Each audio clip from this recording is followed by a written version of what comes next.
Today I want to talk about superdosing. It's something that's been in the media an awful lot in the last 2 or 3 years, and various people have different ideas of what superdosing is. Where are the benefits coming from superdosing?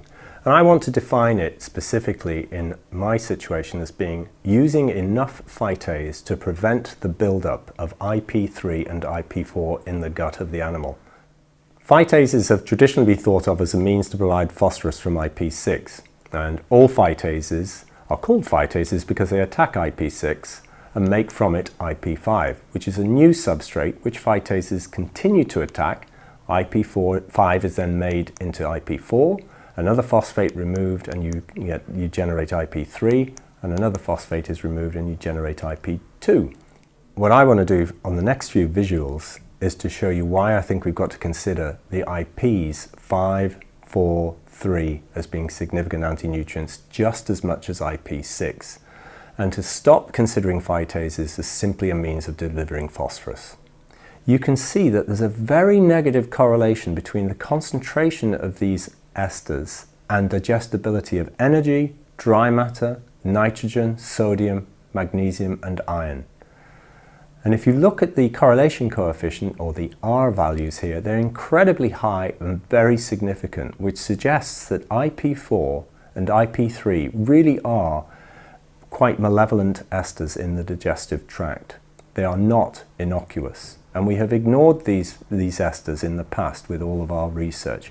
And today, what I want to identify is that destruction of IP4 and IP3 is of great importance if you want to superdose correctly.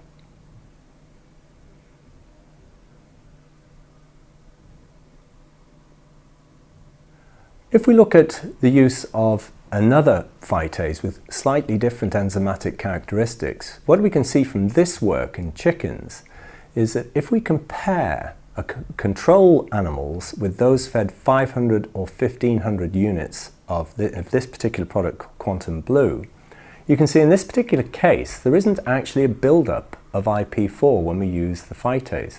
There's a very significant reduction of IP6, which is what you'd expect, and that's almost disappeared when you've used 1500 units as a superdosing dose. So superdosing removes the excess of IP3 and prevents the buildup of IP4. In fact, in this visual you can see quite clearly the dramatic effects between a regular dose of Quantum Blue and the superdosing effects. Although we've highlighted IP4 concentrations being reduced by 32% when you superdose, in fact, the reduction in IP3 is even more dramatic. There's a 67% reduction in IP3 concentrations when you superdose compared to a regular dose of Quantum Blue phytase. What we've got to think of when we think of superdosing is not just simply getting rid of IP6, but IP5, IP4 and IP3 as well, because all of these esters play a significant role in reducing the ability of the animal to digest its feed effectively. In that regard, superdosing needs to consider destruction of IP4 and 3 just as much as it does IP6.